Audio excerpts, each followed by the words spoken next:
Originally I had this, and I rearranged the equation from this to this. You can see that they're the same. And for the original value I'd picked, it was somewhere over here, and if you zoom in, it would start to... We can see that it can travel along this path of y is equal to x here.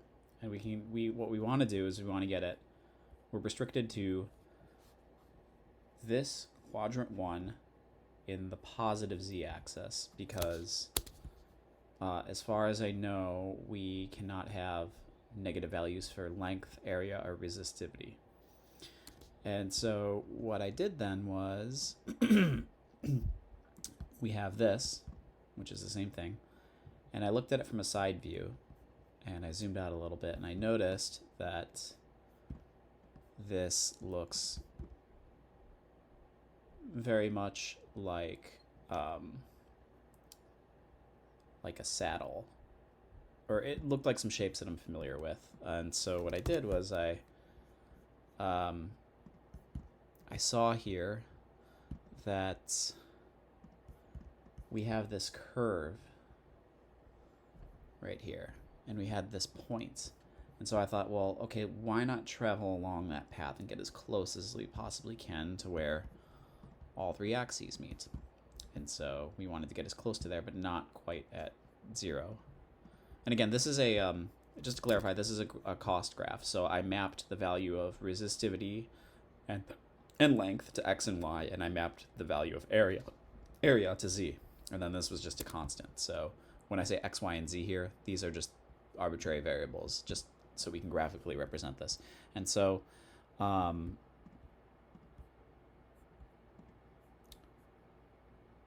what I noticed was I thought, okay, well, I need to find some sort of way to get a function for this. And so the first thing that I did was I started with some shapes I know that could fill in that gap. So I started with x squared plus y squared.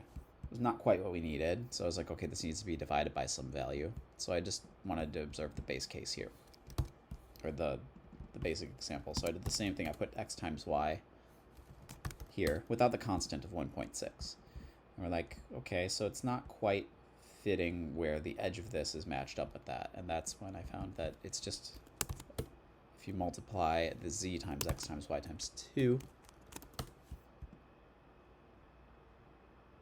you will see that now it wrapped up to meet with it. So once we have these, we can hop back over to this. I'm sorry, this one here. And we needed some sort of shape that would fit into there. And so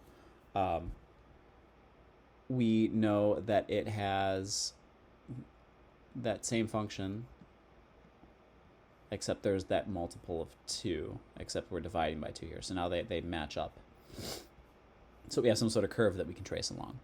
And so then I was like, okay, so this is a little bit crazy to look at. Let's hop over to second dimensional.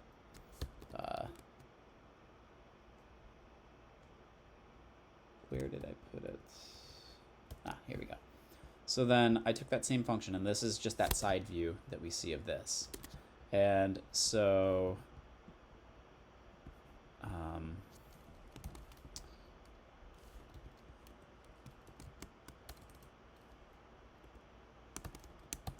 right, okay, so this is that point traveling along.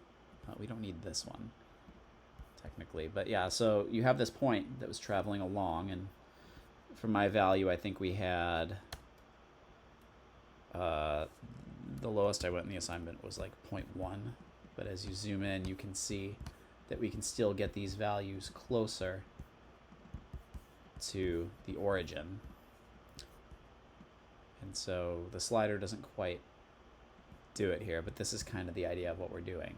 So now hopping back over to here, what I did was since we're traveling along the path of y is equal to x, we can just algebraically simplify the z here so that it becomes 2. I made a parametric thing down here so that, like, if you look at the z here, we see it's 2t squared. That would be because x and y are equal to t. So this is like a parametric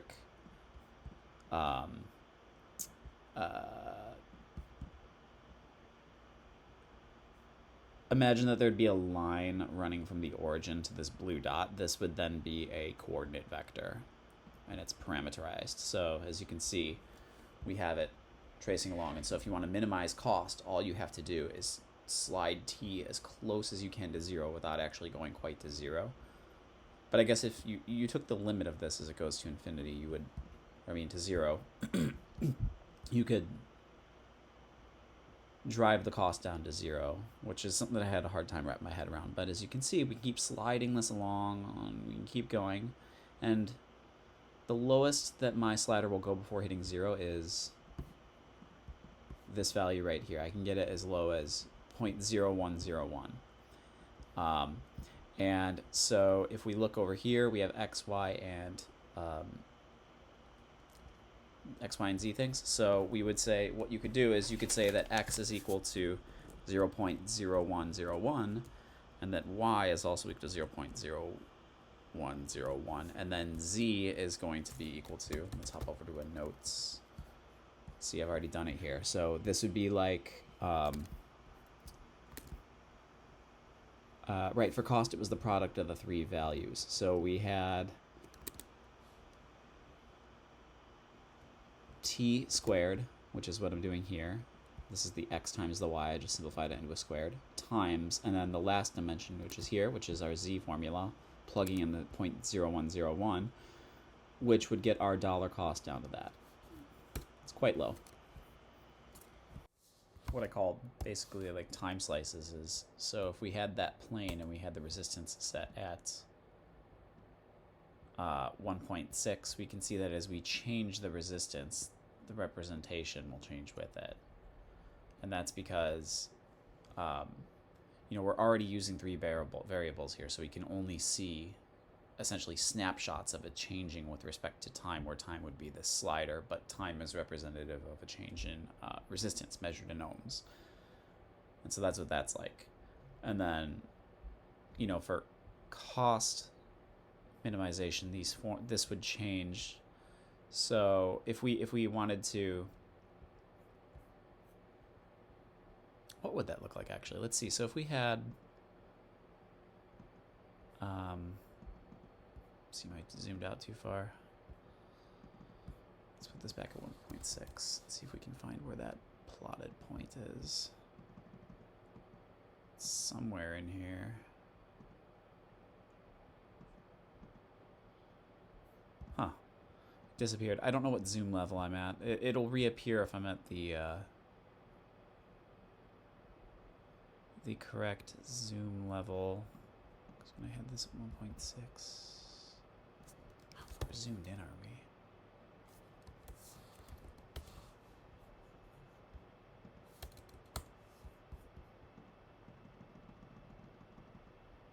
Oh, there we go. Yeah, it was pretty far in there. Okay, let's get rid of that guy. Let's zoom in just a little bit more here so it's a little bit easier to see. So yeah, what would happen if we...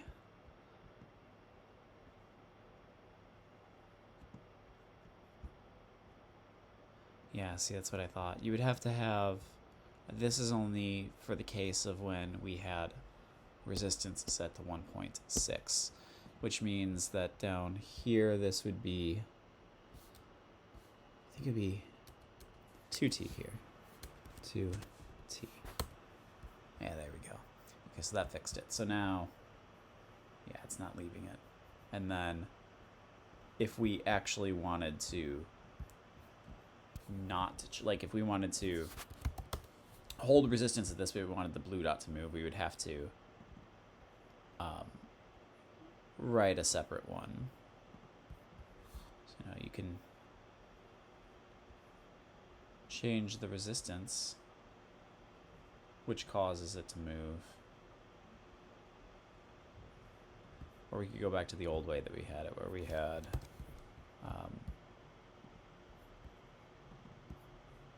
this, where we had t 2t squared divided by 3.6. So when we had that and we held, you know, then when we slide t using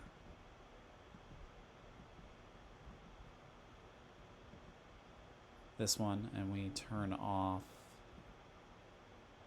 that one, now, you know, we can get a point traversing along while holding, and hold on, we got to remove the other one here. We got to remove that one. Ah, there we go. Okay, cool. Yeah, so now, yeah, this is when it is, what? Is that not right? Hold on. Yeah, something got messed up.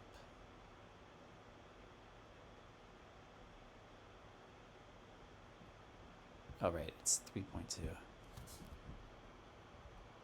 Let's change that, that's why. Yeah, okay. So now, yeah, there we go. Now it's properly traversing it. Now again, this is a representation of a resistance of 1.6 ohms and a path that we travel along to minimize cost. Whereas with this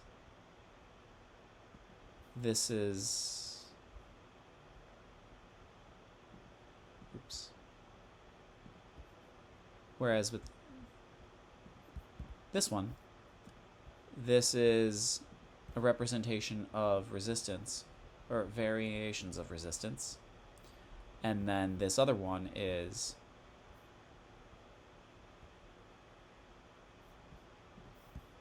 that same point moving along the path at the same time you have the actual plane it's traversing changing.